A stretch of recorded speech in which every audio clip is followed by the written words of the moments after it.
In the movie Straight Outta Compton, there's a popular scene where the godfather of gangster rap is beaten up by the boogeyman of hip-hop. Y'all remember the line, "Don't make me change you, Eric." Where Dre at? Said he was gonna be here. I'll get with you outside. Don't worry about Dre. Truth be told, you got nothing to do with this. This was gonna happen. You gonna sign these, releasing Dre and DOC from Ruthless. Whatever, homie. Think I'm signing that? You crazier than I thought you was. I'm out. Get your ass up. Nah, I think you're gonna stay here for a while. Sure? Y'all don't scare me. You can talk tough all you want, but this ain't no record. Don't make me change you, Eric. That's supposed to mean. Keep talking. You're gonna f around and get smoked. Nah. But you better choose right. You know where the f I'm from? It's Compton.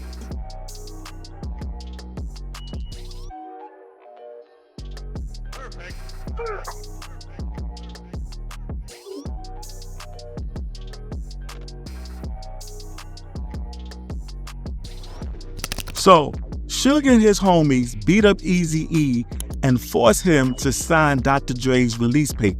Now, what if I tell you that the scene that you just saw in the movies, that really never happened? Eazy-E was never beaten by baseball bats. He was never kicked, stomped, and beat up by Suge Knight's goons, all right? That scene is purely fiction, fluff. It never happened in real life. Did Eazy get beat up like the movie show? Nah, hell nah. No. They didn't touch him. They didn't touch him. Nah. Suge Knight and his homies didn't touch Eazy-E, not because they didn't want to, but because they couldn't. They knew the consequences of attacking Eazy-E could ruin their lives forever. Our story begins in a period where there was no internet or social media. Instead, this was the time the US was battling its crack epidemic. Let me take you back to the 1980s, when Eazy-E was about to start his legendary career. He jumped off the porch at the age of 13. He began hustling in the streets and started hanging out with the Kelly Park Compton Crips. But this isn't your typical story of a gangster fighting his ops and doing drive-by shootings. Eazy-E had a clear goal. He wanted to make music. He was selling drugs in his school, but he eventually dropped out of high school when he was in the 10th grade and became a full-time drug dealer. Eazy-E might have only been 5 feet 3 inches tall, but he was smart, loved, and respected in the streets. He was also very good at his job. He had a good eye for business, and by the age of 22, Eazy had already earned as much as $250,000 from selling weed. $250,000 in the 80s is worth almost $1 million today. But despite making a lot of money from the dope game, Eazy decided to leave the business alone after some time. This was after his cousin was shot and killed. But it was also around this time that the same LA hip-hop scene that is being led by Kendrick Lamar today was just starting to grow. And since Eazy-E had always wanted to make music, he decided to go all in. Music was going to be Eazy's escape from the streets. He took the money he had earned from the dope game and put it into music. Eazy-E also had a partner. He partnered with Jerry Heller, and together they began Ruthless Records in 1987. Eazy also wanted to build a team, so he started reaching out. He lived in the same neighborhood with a young DJ known as Andre Young. But at this point, the two were basically strangers. Dre had already begun his career with the group World Class Wreckin' Crew. Now, Eazy had seen Dre at various parties and wanted to work with him. So, when Dr. Dre needed someone to bail him out of jail, he reached out to Eazy. He agreed to do it on one condition. Eazy-E said, "Sure, I'll post your bail, but you have to do something for me." Now, you could say that this was the beginning of one of hip-hop's legendary groups, NWA. So, Dre was going to produce while Eazy-E was going to rap. Eazy also decided to add other rappers to the group, and this was when he signed Ice Cube to Ruthless Records. Dre and Ice Cube had good chemistry in the studio. They wrote a song for a group that was signed to Ruthless Records, but the group turned it down. Eazy-E decided to record the song as his own, and this was how the classic Boys in the Hood was created. Other members such as DJ Yella and MC Ren then joined the group, and this was how NWA began. NWA made it cool to be a gangster. Eazy-E was the face of the group, as it was very easy for everyone to be drawn to his charisma and personality. This is my man, the crazy man, Eazy-E in the house. Hey, he's temporarily insane. Temporarily insane. So, Eazy, does this mean you won't be participating in the interview? Yeah! He said he will in a minute, man. He's getting his head straight right now. Okay. I'm tired of you fake motherfucking TV and cameraman and you motherfucking magazine editors talking all that shit about Rap about what's going on, what we like to do, and just happens to be a big part of what we're doing. I like the I don't know about you guys. I like the The group was very successful. NWA gave the streets stories that they can identify with. The NWA didn't care if their stories were ugly and not fit for the radio. They kept it real. White guys walking together are friends. 5 black guys walking together is a gang. In the police eyes. You know what I'm saying? And they have you like this and head down and you be on the concrete. But although radio practically never played their music, their debut album, Straight Outta Compton, became the first gangster rap album to go platinum. However, the group didn't remain together for long. Ice Cube left NWA in 1989 because of royalty disputes. Cube stated that the manager of the group, Jerry Heller, only took care of Eazy-E, while other members were not being paid what they deserved. And just 3 years after Ice Cube left, Dr. Dre wanted to leave the group because of similar issues. But Eazy-E wasn't willing to release Dr. Dre from his contract. Dre and Eazy were actually very good friends, but the music business had now gotten between them. Since Dre wasn't able to get off Ruthless Records by himself, he decided he needed some help. And this was when the Boogeyman got involved. Dre enlisted Suge Knight to help him out of his contract, as they were both planning to start a label together. According to one of Eazy's closest friends, BG Knockout, Dr. Dre set up Eazy-E. He invited Eazy to a meeting at a hotel. However, when Eazy got to the hotel, he realized that Dre had set him up to meet Suge and some mean-looking dude. Absolutely. Jerry talked him Suge, out they of it. tried to bully him. He told us the story. He said that Dre called him, to meet with him to sign over, sign him, get him out the contracts or release him or whatever. But when he get there, Suge was there. And Suge Knight was rolling heavy that day. He had his fellow blood members hiding in closets and hiding under the beds. And immediately after Suge locked the door, his homeboys, they emerged from everywhere. Wherever they was hiding, under the bed, the closets, they came. So they was in the hotel room. Suge had dudes hiding in the closet under the bed. And when he get up there, Suge locked the door. All these cats come from under the bed and out. And after Suge's boys came out their various hiding places, they came out strapped, heavily strapped. And Eazy had several guns pointed at him. He get up there, Suge locked the door. All these cats come from under the bed and out the closet in the bathroom with guns.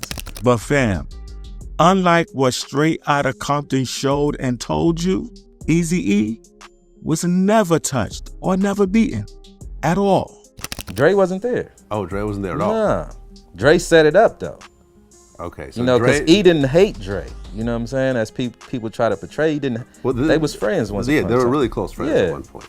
So you're telling me that Dre called Eazy for a meeting for Suge though. But when Eazy showed up, Dre wasn't there. Dre but wasn't Suge there. was there. Suge was there. Yeah. Which, when you look at their relationship, it doesn't. This is not a stretch. Yeah, of course. You're saying that they pulled guns out on him? Yeah, absolutely. And basically said, "Sign this." Right. Did Eazy get beat up like the movie show? Nah, hell no. No. They didn't touch him. They didn't touch him. Nah. Yes, Eazy-E was made to sign the release papers that let Dr. Dre go from Ruthless Records, but he was not touched or he was not harmed. You gotta understand, no matter how big and tough and rough Suge Knight was, he knew not to mess with some people. And Eazy was really loved in these streets. Well, in those streets. I mean, and there were people that was willing and ready to kill and die for him. Even Keefe D confirmed that Suge would dare not touch Eazy. I watched that movie and stuff like that. I don't think that shit true because Eazy-E had the whole Alondra behind him. And Alondra a little bit was harder than Lil Rosecrans back then. You know what I'm saying? He had the Atlantic Drives, the Kelly Parks, End Hoods, Southside, Spook Town, just name it. Okay. Occasion, the whole Alondra was behind him, so we ain't put let no red rags do Eazy like that. You know what I'm saying? So that was, I think that was Yeah, I heard Eazy never got beat up. No, hell no. Now, he might have been 5'3", but with Eazy-E, it wasn't about the dog. It was about the fight in the dog. Jerry Heller stated that after the incident with Suge Knight, Eazy-E wanted to kill Suge. And Eazy-E, he wasn't even trying to even hire somebody for the hit.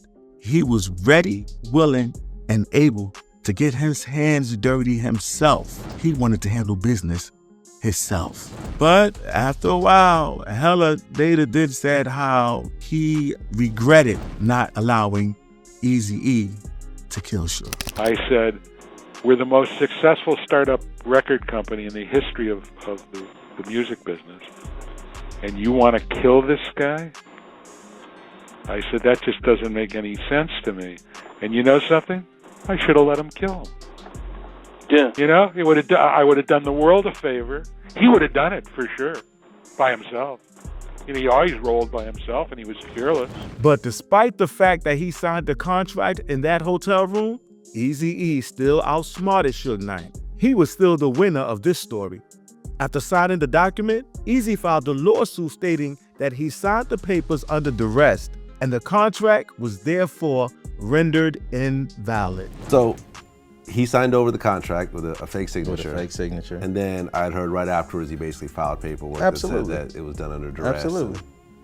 It was invalid. Absolutely. Suge and Dre was playing checkers while Eazy was playing chess. When Eazy-E eventually signed the papers releasing Dr. Dre from Ruthless Records, he did it on his terms. He signed the contract ensuring that he will be still profiting off of Dr. Dre even as Dr. Dre was off of his record label.